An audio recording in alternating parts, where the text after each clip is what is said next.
Hi guys, Shane here from Airsoft, and today I've got another gun review for you. So today's gun is a gun that's really special to me because I bought it for myself because I absolutely loved it. The moment I saw it I knew I had to have one.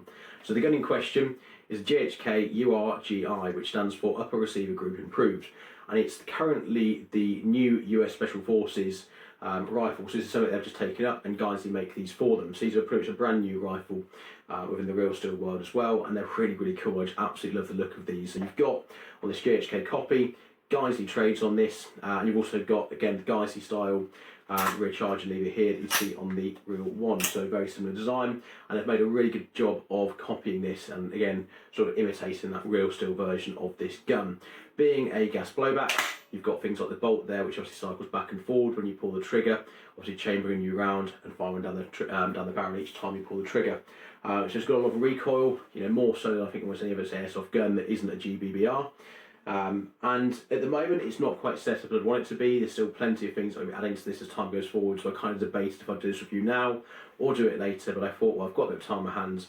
I sort of talk you through this new gun because they're absolutely beautiful. As I say, I would really highly recommend getting one of these, although they are quite pricey and things like the mags can get quite expensive. Obviously you need quite a few to run this in the game practically, and obviously you've got to maintain this. But for those of you that like the realism and like to have something that really gives really puts a smile on your face every time you pull the trigger, then I would not hesitate in recommending this gun for one moment. And as I say, it's not absolutely perfect. There are things on this that you need to be aware of. It might not be for everyone, but as I say, if you're looking for more realism, you're doing more sort of Milsim type stuff, this could be the gun for you. Anyway, without further ado, let's take a closer look at it in more detail.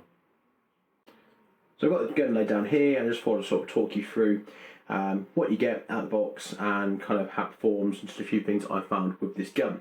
So starting from the tip, you've got this really nice four-pronged flash hider at the front here in a kind of parkerized finish, and they've done a really good job of sort of copying the profile of the barrel of this gun as well. You've also got included one GHK mag. It's also worth noting that these are compatible with the G5 mags, so if you've got a GHK G5 and you've got a bunch of mags for that, they should work in this as well. So obviously, not being an AG, you've got a hollow pistol grip there, so it kind of follows more the profile of the real gun, so it's a bit thinner than kind of pistol grips you might be used to on an AEG. You've also got these flip pine sights, and you've got this FDE Geisley rail, or clone of a Geisley rail I should say, though it has got the trades on it, which is really cool.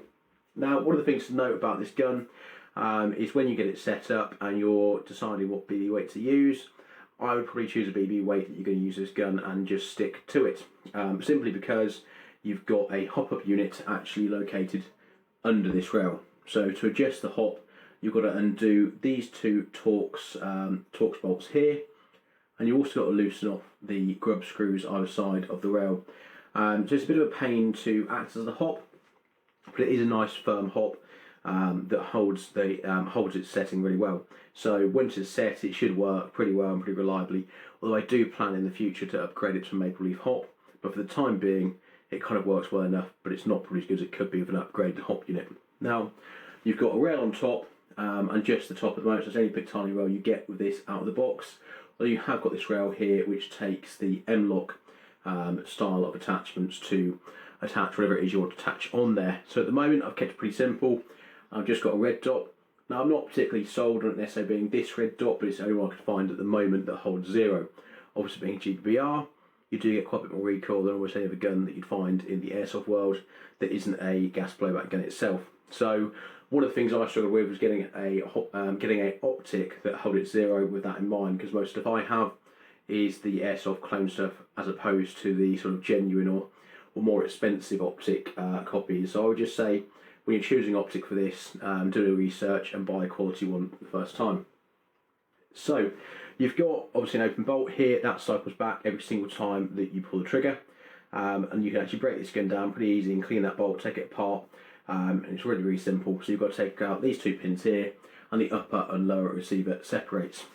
So pretty easy to maintain and service it. Every time you finish a game, take it apart, clean the bolts, and likely apply some silicone oil to it and just make sure there's no dirt and debris trapped inside. And generally speaking, that's as much as you need to do most of the time.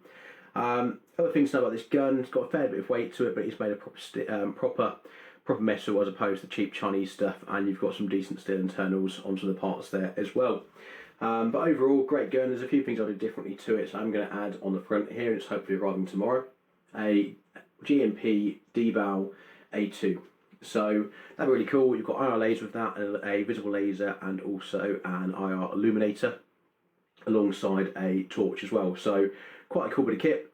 Looking forward to adding that on. I'll also be adding onto this a Surefire Scout torch and a few bits and pieces onto this as well as time goes by. So not quite hardware on it just yet, but it's getting there. I'll probably do a video later once I've got it exactly how I want it. But anyone who's thinking to get one to themselves, I'd really recommend looking into this gun quite seriously because it's a really awesome bit of kit. And before I end the video, I'll show you a few more close-ups of this gun so you can see it in more detail.